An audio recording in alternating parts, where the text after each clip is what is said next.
Setelah kemarau panjang, hujan yang mengguyur kawasan ibu kota sejak beberapa hari belakangan mengakibatkan genangan hingga banjir di beberapa lokasi.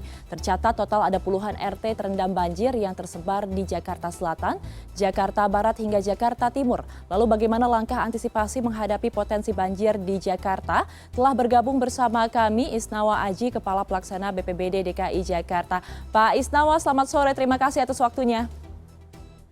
Selamat sore, Mbak. Baik Pak Isnawa, beberapa hari belakangan ini Jakarta kan diguyur hujan dan sudah menimbulkan banjir di beberapa wilayah. Menurut catatan dari BPBD, kemarin wilayah mana saja yang mengalami banjir dan ke depannya potensi wilayah yang terkena banjir itu mana saja, Pak?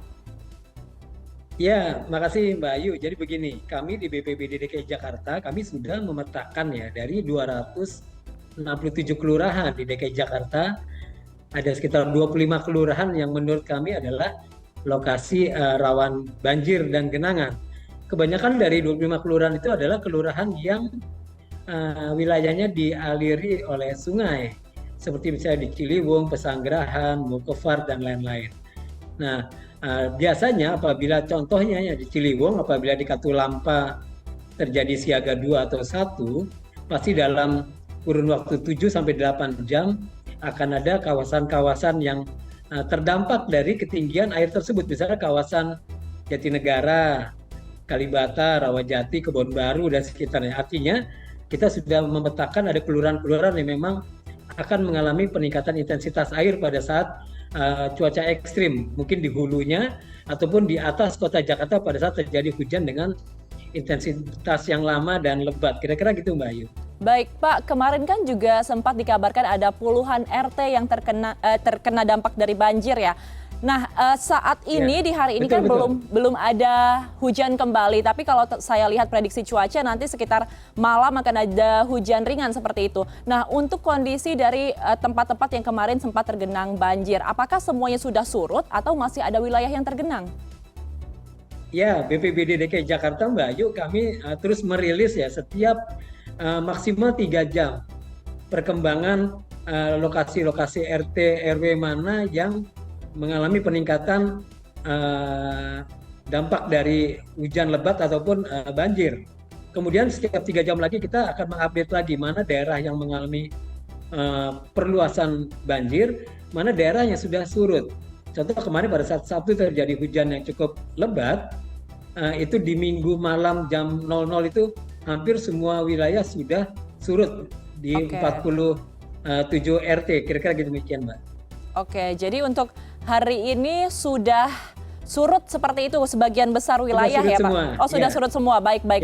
Kemudian kita kan melihat ini kita sebenarnya baru masuk di musim penghujan.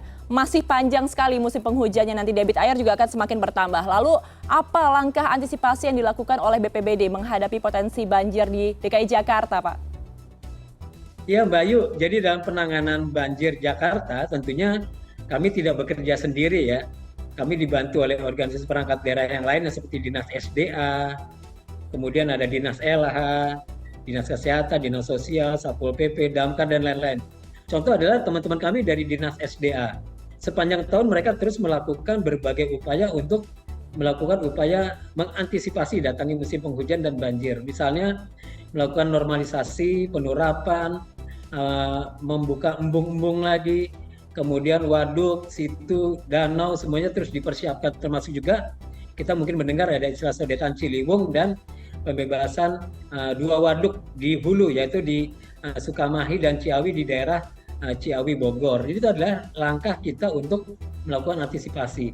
Berikutnya teman-teman SDA juga terus mengoptimalkan pintu-pintu airnya, mobil-mobil pompa. Dinas RH melakukan tadi ada pembersihan sampah-sampah di saringan-saringan sampahnya.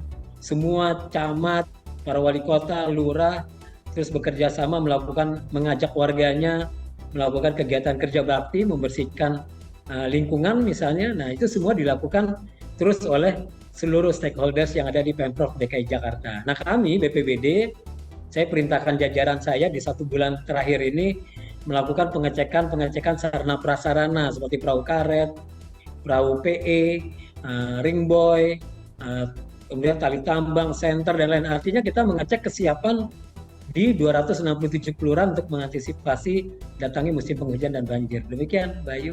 Baik, jadi memang ini bukan hanya dari BPBD DKI Jakarta saja, tapi seluruh pihak harus Ya, tetap terlibat untuk mengantisipasi banjir seperti itu ya. Nah, tapi Pak, kalau kita betul, Mbak Ayu. membicarakan masalah banjir, ini kan sebenarnya selalu berulang tiap tahun di DKI Jakarta, tidak selesai-selesai seperti itu Pak. Berdasarkan pantauan Anda di lapangan, apa sih sebenarnya masalah utama sehingga banjir di Jakarta ini terus berulang setiap tahunnya? Ya, mungkin masalahnya sangat kompleks ya. Iya. Pertama adalah berkaitan dengan tata ruang, Mbak Ayu. Kemudian kalau kita perhatikan kan dulu ya Jakarta di 30-an tahun yang lalu penduduknya juga masih sedikit, masih banyak ruang terbuka, masih banyak daerah resapan air dan lain-lain. Kita contohkan aja misalnya di daerah Kemang misalnya. Sekarang ini kan setiap hujan sebentar saja sudah mengalami genangan.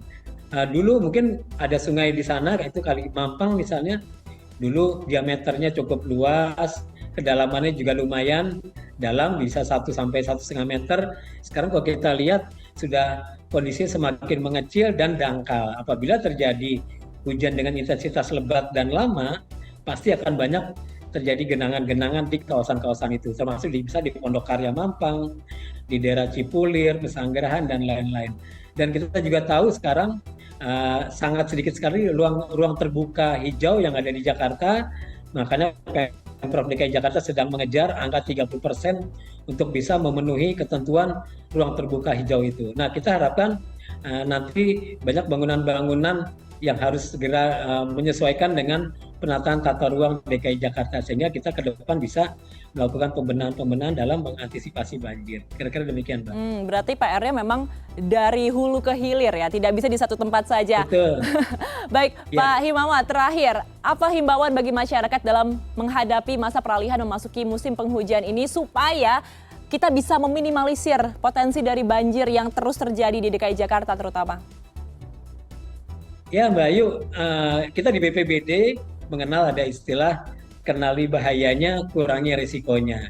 Jadi apabila cuaca ekstrim, hujan lebat, intensitasnya cukup lama, mungkin misalnya kalau tidak penting untuk beraktivitas di luar rumah, lebih baik di rumah. Karena pasti di luar ada potensi bencana hidrometeorologi, misalnya angin kencang, mungkin ada baleho yang rubuh, kemacetan ya karena dampak dari genangan-genangan dan lain-lain. Yang kedua, BPBD DKI Jakarta punya layanan Jakarta Siaga 112. Silakan warga Jakarta menghubungi kami 24 jam bebas pulsa. Kita akan melakukan pemantauan, melakukan terus koordinasi dengan dinas-dinas terkait untuk merespons semua pengaduan masyarakat, baik berkaitan dengan bencana maupun berkaitan dengan masalah lingkungan. 112. 112 bisa dicatat ya pemirsa untuk nomor telepon yang bisa dihubungi terkait dengan potensi atau bencana banjir yang dialami di DKI Jakarta. Baik, terima kasih banyak atas informasinya Isnawa Aji, Kepala Pelaksana BPBD DKI Jakarta. Selamat sore, salam sehat selalu Pak Isnawa. Terima kasih, Mbak.